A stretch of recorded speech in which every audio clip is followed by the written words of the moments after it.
Pick in the 2023 NFL Draft, pick number 259, Toledo defensive tackle Desjuan Johnson heading to the LA Rams. Last year, Brock Purdy went from Mr. Irrelevant to very relevant, became the fifth rookie quarterback to start a conference championship game. Unfortunately, suffered a torn UCL in the NFC title game, now working his way back. Purdy was electric to end the season. The 49ers went 5-0 while he was the starter. Team averaged 34 points per game. As for Johnson, he was first-team All-MAC last season for the Rockets. Three-time All-MAC selection, 210 tackles, 45.5 tackles for a loss, 14.5 sacks in his college career. For the Rockets, now he'll look to become relevant with the Rams. 2023 NFL Draft is in the books. Now the real work begins for all 259 rookies, and we welcome in our wily vets, former NFL GM Rick Spielman, CBS Sports Draft analyst Ryan Wilson, and former Louisiana running back Emory Hunt. We're starting here with winners and losers because this is always a fun segment in terms of who walks away from the draft the biggest winner, who walks away from the draft as the biggest loser. Rick, which GM and team impressed you the most? Yeah, I'm going to go with New York Giants, and I thought Joe shined over the weekend. All right. No, is that good? That's good. Yeah. Joe Shane, but I'll take it. I'll accept that. It is Shane, but I'll accept shine. I was just seeing if you're going to pay attention and what kind of quarterback you are. I got you. You got to pick up the ball. Yeah, no, but when I look at what they did in the first round and get Deontay Banks, and what an incredible job that is fitting a player with the scheme and what Wink Martindale is going to Wink Martindale? Yeah. You got it. There you go. You got that. Yeah, is going to fit in his scheme. And then they come back and get a day one starter in John Michael Schmitz. He'll probably start at center for him right off the bat. Jalen Hyatt is someone they desperately needed as far as being a vertical threat in that offense. So I thought they just kept hitting it out of the park, pick after pick after pick, and they will build on the success that they had last year. Yeah, you know Giants fans love to hear that from Rick Spielman. Ryan, what say you? Oh, my favorite, the team with the best draft. That's yes, where sir. we're going? Yeah, I'm going to the Detroit Lions. And you know Brad Holmes, you know Dan Campbell. I think you know Chris Spielman, I believe his name is. They all did a great job. And I absolutely – look, the draft could best be described for Detroit as unconventional, but incredibly effective when you take a step back and look at what they were able to do. Jahmyr Gibbs, you love running backs. Jahmyr Gibbs was your running back 1. They get him at 12. Jack Campbell, who was probably the best off-ball linebacker in this class, went several rounds ahead of Drew Sanders, who we thought would go early. We talked about Sam Laporta on the With the First Pick podcast, what he's going to bring in terms of explosiveness in the middle of the field. Brian Branch, a first-round talent. You keep going down the list, and then you get to Hendon Hooker, who has an opportunity to sit for a year as he heals with that ACL, and then a year from now, maybe even 2 years from now, you decide whether he's going to be your guy, what Jared Goff's future is going to be. And I'll mention one last name here for you, Emory. Kobe Sorsdahl, out of the College of William & Mary, the second oldest school in the country after Harvard University, home of Ryan Wilson, graduated with a 2.2. Let's not talk about that. But shout out to Kobe. Congratulations to him for getting drafted and going to a great organization in Detroit. And shout out to Mike London, one of the best head coaches at William & Mary. Got to get that in there, too. And also Brandon London, his son, who just celebrated his first kid as well. But I'm going to go with the Indianapolis Colts here. Reason being, Anthony Richardson was my #1 quarterback in the class. I thought they hit a home run with that pick. It instantly helps out their run game. And also, Julius Brents, we loved him down at the Senior Bowl. Fantastic corner. You also look at Darius Rush. Loved him down at the Senior Bowl as well. So they got two long, athletic guys. Rush, to me, is on that Richard Sherman track. Former wide receiver turned cornerback, great ball skills. Josh Downs is going to be on the other end of those rainbows thrown deep down the field by Anthony Richardson. And I'll tell you this, I'm a small school guy myself, right? Titus Leo, fantastic player out of Wagner. Program is down, but they always produce defense players. Cam Gill was someone who played in the Super Bowl with the Buccaneers. Fantastic linebacker. Leo also has 3 block kicks on his resume. And earlier in the summer, in August, I was the MC for the GLIAC Media Day in Detroit on the campus of Wayne State. I already knew about Jake Witt, Northern Michigan. I'm already on tap with it. This guy was fantastic, former basketball player at Michigan Tech, which is in the Upper Peninsula, by the way. UP. Yes, And he it did a is. great job playing ball there at Northern Michigan. And also you talk about him going up against Caleb Murphy, fantastic guy from Ferris State, 25.5 TFLs. He was able to hold his own against him. I worked in the UP. I thought it was the end of the world. Like if the world was flat, I thought I was going to fall off the world. Did you go to the GLIAC I did. press conference? I did. Oh, yeah. Kidding me?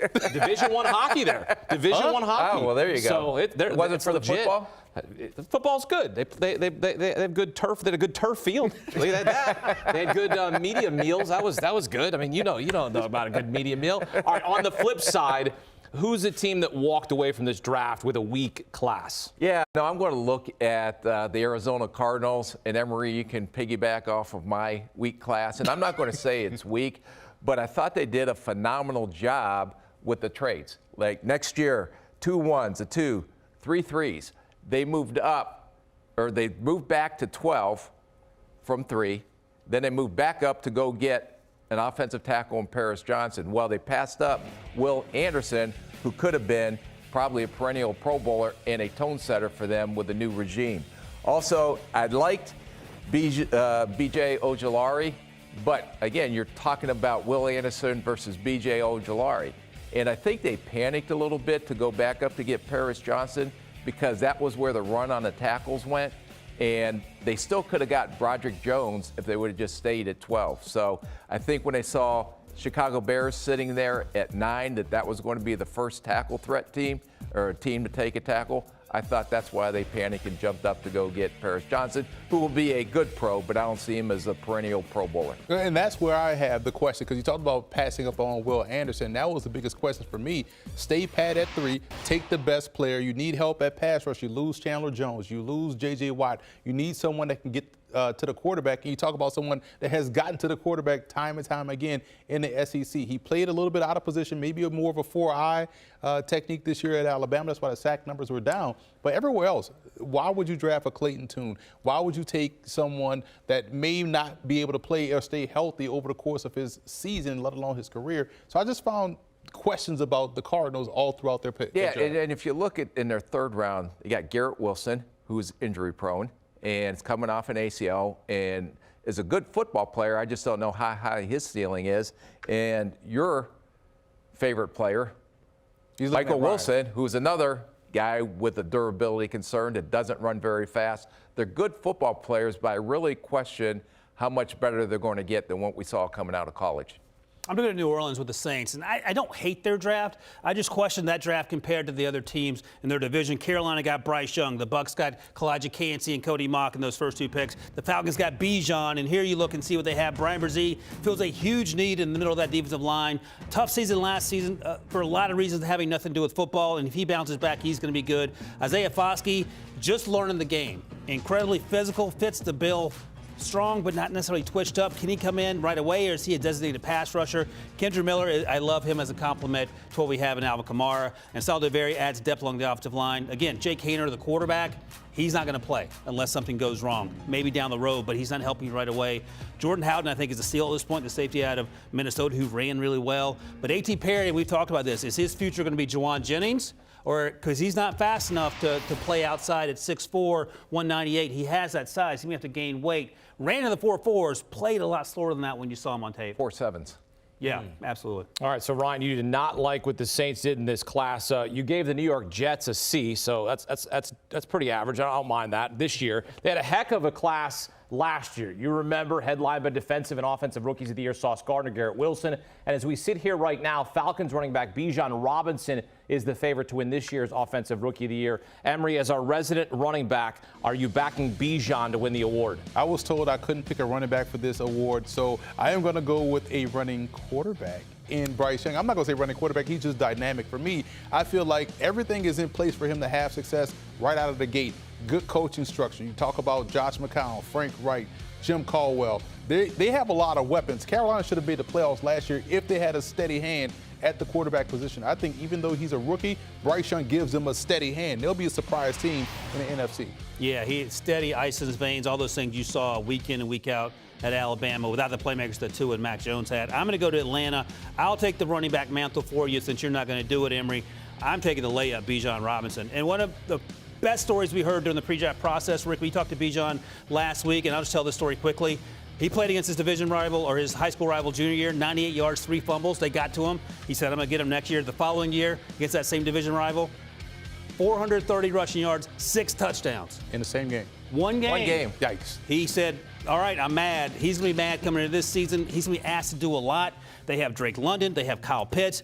Desmond Ridder doesn't have an excuse. He's got to ball out, and I think he's the rising tide that lifts all boats in that offense, and it starts with Bijan Robinson. Yeah, and I'm going to go with someone, since you guys both took the low-hanging fruit. I mean, it's very easy and obvious. But when you look at trying to pick out Rookie of the Year, you got to look at also who's going to get the most play time. And I went with Jordan Addison, that the Minnesota Vikings take. Adam Thielen left and went to Carolina. KJ Osborne is a good slot third receiver. Justin Jefferson's going to get quadruple covered next year. So Jordan Addison is a smooth, easy route runner. He's going to get a lot of opportunities. He's going to have a lot of production, and I'm going to go with him as my Offensive Rookie of the Year. Turns out Rick Spielman's not only a former NFL GM, he's a former Vegas sharp because Jordan Addison at plus 1,600, and last year Garrett Wilson's preseason odds plus 1,600. So maybe we should have you on Sportsline regularly giving picks here. NFL futures, Rick Spielman, the wizard of odds 2.0 here. Shouts to Kenny White. All right, let's switch gears here. Go defensively. Sauce Gardner won it last year for the Jets. Emery, let's get your pick to win Defensive Rookie of the Year. You got Jalen Carter and Will Anderson Jr. as the co-favorites. Who do you like to take home the award? I love low-hanging fruit because I'm not a tall guy. I need to grab it right off the tree. So I'm going to go ahead. The ground. The apple fell on the ground. You just picked it right up. Get him. Cut his mic off. I'm going to go Will Anderson. I would say Will Anderson. Here's why. Every time we looked up when they watched Alabama, he was in the backfield. He played defense. He didn't play offense. And he was in the opposing backfield. And it's a situation where teams knew, hey, we have to stop Will Anderson. We got to block Will Anderson. We got to make sure he doesn't affect the game. And guess what he did? Affect the game. This is what he does. He is going to have a tremendous rookie season. I think he edges out Jalen Carter and wins Rookie of the Year. So you went with the first overall pick in the draft and the third overall pick in the draft. I know what I like. Yeah, well, so does everybody else. That's why you're sharp, and that's why Emery listens to you for advice. Low-hanging fruit, right there it is. There's another fine example of your stellar performance on this show tonight. I'm going to go with Jalen Carter. And the reason I say that is because I think that he could be the most dominant defensive rookie player next year. He's going into Philadelphia. Philadelphia needed help on the defensive line. They got a strong culture. They'll be able to keep him out of the off-field issues that he has had. I think he will mature in that system. And the way he's going to play, because of the lack of depth in that interior defensive line, he's going to get a lot of opportunities, and I think he's going to take advantage of those opportunities. Picks with Rick, presented by Caesar Sportsbook, right? I love Picks with that. Rick or Rick's Picks. The wizard. I don't want to go Rick's Picks because I like Picks with Rick. Yeah. I like that. That would be the segment. Is that a sponsorship? We can make it. We have producers listening right now, okay? You can sign up right now. Picks with Rick, the Wizard of Odd. That was too. I like that. Akeem, tell me again, who was the Defensive Rookie of the Year last year? Sauce Gardner. I'm going to go that very same position with Emmanuel Forbes, almost 6'1", 166, ran in the 4.3s out of Mississippi State. And Rick, the last 3 seasons, 14 interceptions. How many? 6 of them went back for pick sixes. 6 went back to the house. If you weigh 166 and no one can catch you, Emery, it does not matter on the football field. And he's going to have opportunities in that division to have balls thrown in his direction. I love the idea of him having a Sauce Gardner tight. Look at those long legs, man. What do you call those, Pencil? What do you call those, Rick, in the scouting room? Stilts. You had a phrase for it. You don't want to share it with us now. You get quiet all of a sudden. First time in 3 weeks. We're trying to get the show wrapped up. Let's go. But I love Emmanuel Forbes, and I think he has an opportunity early on, Akeem, to be a difference maker. The Wizard of Odd has spoken. I love it. Look, I love it. This is my first segment with Rick, and this is my fellow disruptor. This is fantastic. It's fantastic. Rick Spielman, Ryan Wilson, Emery Hunt breaking down the 2023 NFL Draft here on CBS Sports HQ. Men, thank you. And for a complete wrap-up of the NFL Draft, join Ryan Wilson, Rick Spielman on the latest edition of With the First Pick podcast, deep dives on the winners and losers from the 2023 NFL Draft. With the First Pick, download and follow today.